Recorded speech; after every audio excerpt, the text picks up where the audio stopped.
আসসালামু আলাইকুম সাহেব। আমি ওয়ালাইকুম আপনাকে আসসালাম আল্লাহর জন্য রহমতুল্লাহ বারাকাত। ভালোবাসি। আপনাকে আল্লাহ নেক হায়াত দান করুক। আমি আমিন। কোথা বাংলাদেশের থেকে টাঙ্গাইল থেকে বলছেন? বলছিলাম। কোথা থেকে?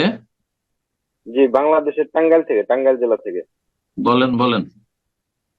জি, আমার প্রশ্ন হচ্ছে যে মসজিদে যখন আমরা নামাজে যাই তখন নামাজে যেখানে দাঁড়াই আর সেজদা করি তার মাঝখানে আমরা মোবাইল পকেটে থাকলে নামাজ পড়তে অসুবিধা হয়। এই জন্য ওইখানে মোবাইল রেখে রেখে নামাজ পড়ি।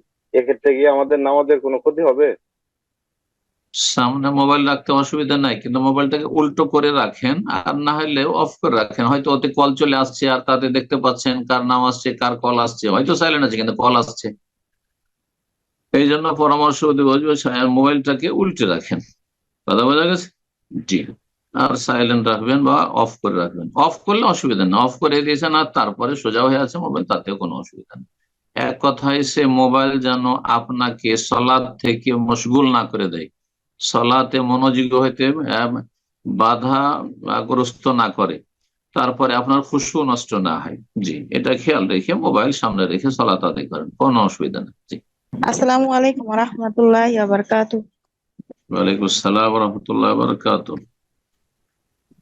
বলেন। সম্মানিত শায়েখ, আমার জি।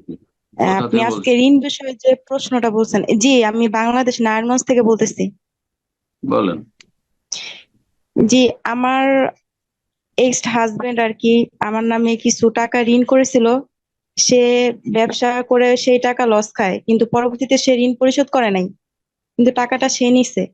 নামটা ছিল আমার। আমার মনে হয় না সে ভবিষ্যতে ওই টাকা পরিশোধ করবে। এখন কি ওই ঋণের জন্য আমিও কি ঝুলন্ত অবস্থায় থাকবো? হুম। ঋণের টাকা আপনি ভোগ করেছেন না সে ভোগ করেছে? সে ভোগ করেছে, আমি ভোগ করি নাই, কিন্তু নাম আমার দিয়ে উঠাইছে। এনজিও হুম। যেগুলো আর কি, বাংলাদেশে যে সমিতিগুলো আর কি আছে ওগুলো। তার উপর ফরজ ঋণ পরিশোধ করা, তার উপর ফরজ, যেহেতু সে ঋণ গ্রহণ করেছে, আপনার নাম ব্যবহার করেছে। জি। আল্লাহ হেদায়েত দান করুন।